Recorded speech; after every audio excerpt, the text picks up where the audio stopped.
All right, so today I want to show you uh, two-post car lift Katool AM120SD, and the instructions on how to assemble it is pretty much non-existent. So I just want to show you how I did it, and it works for me. If you want to follow it, good. If not, I mean, follow it at your own risk anyway. The instructions are non-existent pretty much. As far as the base, I did put regular anchors. The one that came with it didn't work for me. Some of them worked, not all of them didn't work, but it was one that pulled out. So yeah, I had to shim one side too. So at any point, if you feel like it, just feel free to pause the video and look at it. This is how this works, the safety mechanism here. On the on the power unit side, you got this lever here, and these fittings are actually were installed from the factory backwards, upside down, and they wouldn't work unless you're gonna mess up the cable. So I just flip it around and it works good now. Okay, from here it goes into this jacket. This is the longer one. There's two of them, one longer, one shorter. Longer one go on the power unit side, and then it'll go up there. I'll show you the roller up there. Hydraulic line. One comes from the bottom, one from the top. There's a safety cable. I fish it through the same channel as the hydraulic. Came out of this hole out here on the bottom. Put hydraulic here. It's pretty straightforward. It doesn't even matter if you put them side by side, or collar to collar or not. It's just a normally closed switch on top. Yeah, I just want to show you before I put the covers up here how I run the wires, because like I said, there was no instructions. On this side, same thing. The little cable, cover came in right there. Go on the other side, loop around the pulley here. Same thing, this was installed backwards, so I had to redo it. All the bolts came in the one bag, so all those big ones, the 8 on each column, and then another 4 on top, they all the same size. These are a little different. These are a little bigger. You'll have to go through the screws and figure out which one goes where. These has to be the shortest ones in there for the cover.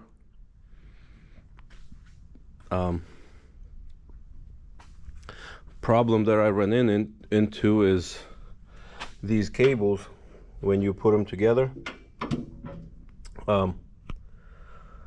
So it comes with that one right there, that one's on, and on this side, that's the one that you have to put on, and it's pain in the butt because it has to be screwed from the bottom. So what I did on one side, without the arms installed, I lift up this side manually by hand. I lift it up and then this cable, I feed it through all the way in the bottom, and then I put the nuts and I tighten it from the bottom. So then I bring it down. On the other side though, I couldn't do that because this cable was already tied to both of them. So if you're going to try to lift up that one by itself, this one lifts up. So what I did on the other side is I tied a rope to that right there, like below the threads over there. I tied a little pulling rope, and I loosened up those two, let it fall.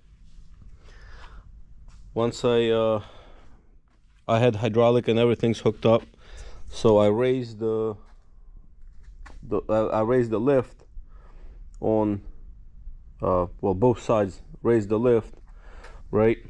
With that being with that one being off, I was able to do the same thing with this one and feed it through and tighten those two nuts on the bottom. Then when I let it when I put it down, I was able to adjust the height or the tension for the cables with the top right here. So that's, to me, that was the best and easiest solution I could come up with. Let me show you let me climb on top and show you the top a little bit, and that would be it. Okay, so up here, as far as the safety cable go, you got this bracket. You have to mount it on the outside facing this way, and you see how it's offset? The offset has to go on one side, not towards the middle. The offset has to go towards the side. And then you have to feed your cables, you have to feed your hydraulic line here in the middle, and same thing. Here's your safety wire going out. Same thing, bracket, offset to the outside. From there, it goes in. As far as the safety bar, so this bracket has to go inside, because then it's not long enough if it doesn't go inside. Face the inside. And so is this one. It has to face inside for it to work. Another thing was this bolt over here, not that one. Let me see, this one here. It would not fit. You have to take the little screw from the switch off, then you put the bolt.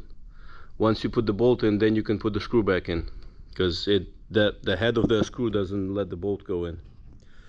So, but that's pretty much it for the most part, how I did it. Like I said, if you got stuck somewhere or anything like that, that's how I did it, that's how I figured it out. So all right, if you like it, you can subscribe. If not, leave me some comments. Okay, have a good one.